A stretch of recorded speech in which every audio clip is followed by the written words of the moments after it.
My name is Richard Dana. I'm a visual artist and board member of McLean Project for the Arts. And it's my great honor and pleasure to interview Carolee Jakes, a wonderful artist. And this is as part of the Art Fest that McLean Project for the Arts is presenting. And Carolee, I'd like to start just by asking you a bit about your background, how you became an artist, as you've evolved as an artist. Very interested to hear that. Well, I didn't start out as an artist. There was a lot of art in my house because my mother painted and did things like that. But I actually started out as an RN. When I went into semi-retirement to raise my kids, I took an art class at the Corcoran and just fell in love with it. And pretty much that kept rolling. I took my first class in about, I guess, 2004, 2005. And by 2008, I graduated with a BFA. Wow. So it just, it was the right thing to do. And I've been working as an artist ever since. It shows in the work. So I'd like to ask you about your process. I know you do two very different bodies of work with both prints and painting, but if there's a common process in terms of how you create your work, that would be great. Or if you want to tell me a bit about both. I mean, is it, do you have preconceived images in your head, or there's a lot of experimentation going on, or it's more just process art? You do one thing and then the next? It's kind of a little bit of everything. I do have ideas in my mind usually when I start going. Both my painting and my printmaking has gotten more abstract over time. But I still do, there is still realism within the abstraction. It is a true abstraction in that it's not, I don't do non-representational work, truly.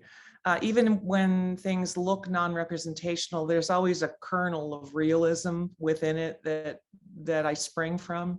And some of the work starts more realistically, and some of it is just really meditative drawing. Begins the process and then it goes from there. So I think that the work is similar in many ways. When I'm doing woodblock printing, it's so more concrete. When you compare woodblock printing to painting, I paint with oils, and oils are, I love the way one color pushes into another, and I like moving the paint around on the canvas and finding different blends and different points of contrast, points of connection between the different colors. And woodblock is very, very linear and very concrete. Like I said, either you're carved or it's not carved. And so it's a more disciplined process. So sometimes I like the freewheeling aspect of painting, because you can paint, and then with oil paints, if you don't like it, you paint over it. With woodblock, you carve it, it's there. Yeah. And you can then respond to it and grow from that. But with my woodblocks, I'm usually starting with a very specific drawing. And then from that drawing, there's still room to change. And it always does, because wood blocks, the nature of wood, I enjoy the nature of wood and the grain that's in wood. And so I'm playing with the grain while I'm doing the carving. So there's always some changes, but those woodblock drawings, woodblock prints start from a specific drawing. Paintings, not so much. Yeah. No, first of all, it's, as you said, even with the paintings that seem at first blush like they're abstract, it's similar to some of the work that I do, and that looks basically abstract, but it always does, for me, there always is a narrative. So I'll call it like narrative abstraction that maybe nobody else, but it's there for me. And yeah. So would you say they cross-pollinate each other, the prints and the paintings, or Yeah, Definitely. Yeah, no, I mean, I see the same aesthetic in it, but they're strikingly different just in the feel, and quite frankly, I mean, I guess the process is a little bit different because you, as you said, you can be much looser painting, and then it's much more rigid what you have to do, which I find sometimes can be good, where you're just in a different mood, and you know, I don't really feel like I want to throw a lot of paint around. I'd rather just stay within the lines as it was. Yeah. With your paintings, I was particularly struck by, there's sort of an air of mystery to them, and to me, and it's, when I looked at them, I sort of almost saw a portrayal of cosmic forces or natural forces that are at play. Is that something that you feel, or what are you trying to communicate? No, that is true. It's this it's the between space. You know, I like to find wherever you go and look in nature, there are specific things you can see, but it's that point of interaction between different spaces, different distances, different objects. There's like an in-between space, and that in-between space fascinates me. And I think that's where what you're talking about, that kind of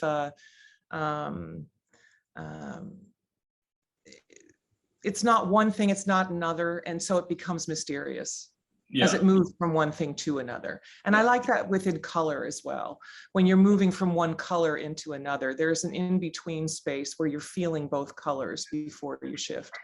Yes, actually, and as you talk, but I guess it occurs to me, and this might be forces at play, is that there seems to be, with your paintings, as if it's almost a snapshot of some sort of transition from one form to another, or it's sort of a there's a sense of movement in it, that it's evolving forms, I guess. Yeah, and that's where I feel like time plays a role, because I think that's what's happening. Because I do think about being in the same space in a different time. It's never the same. It's just like when you go outside and you look, even if it's your own backyard, it's never the same 2 days in a row. Right. There's always something that's changing and something that's different. There are points of solidity, and then there are points of flux, where it's always changing and always different. Yeah. Do you have a for some of my abstract paintings, I always find that can be a real dilemma as when to stop and when to go on, and sometimes it's like, I wish I hadn't, I just should have left it, but then. Yeah, I'm definitely that way. It works that way with screen printing too. I remember one print, one of my favorites that I did a long time ago, but I had done about 12 layers on it. It was pretty good, but I decided to do one more, and then I had to do 20 more after that.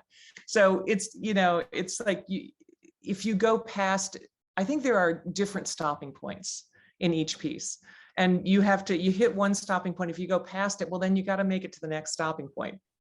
You know, but it's hard sometimes to know when it's done. Yeah, one thing I found is that sometimes you just turn it to the wall and just leave it, and then you come back and say, it's obvious what I should have done. Right.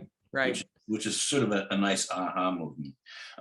Can you talk a bit about, say, your influences of other artists, and or what inspires you? I mean, it sounds like maybe nature is something that you're taking inspiration from. So. Yeah. Definitely nature does inspire me. You know, I've worked with other artists in the area that I really appreciate and that I've learned a lot from. Dennis O'Neill is a printmaker that we just lost last year. No, I know. New Dennis. Yeah, and I loved his work. I worked with him a fair amount, and he was a real mentor for me. His sense of collaboration, his fearlessness, of just taking a process and trying something new with it. So he inspires me a lot.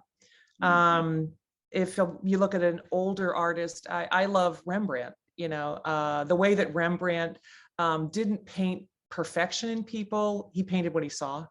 And that I've always appreciated that much more than an artist who paints perfection. You know, I like finding beauty in the imperfect.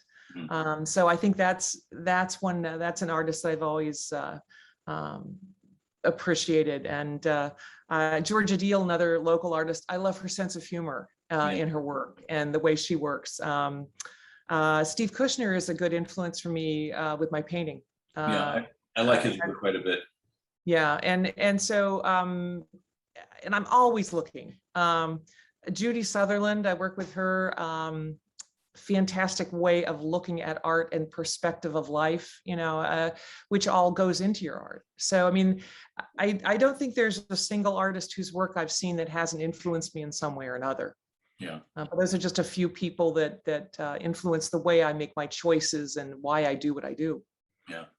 No, I mean, I think art is a communication, and even if you don't like somebody's work, it's influencing you because you're saying, I'm never going to do that, or wow, Right.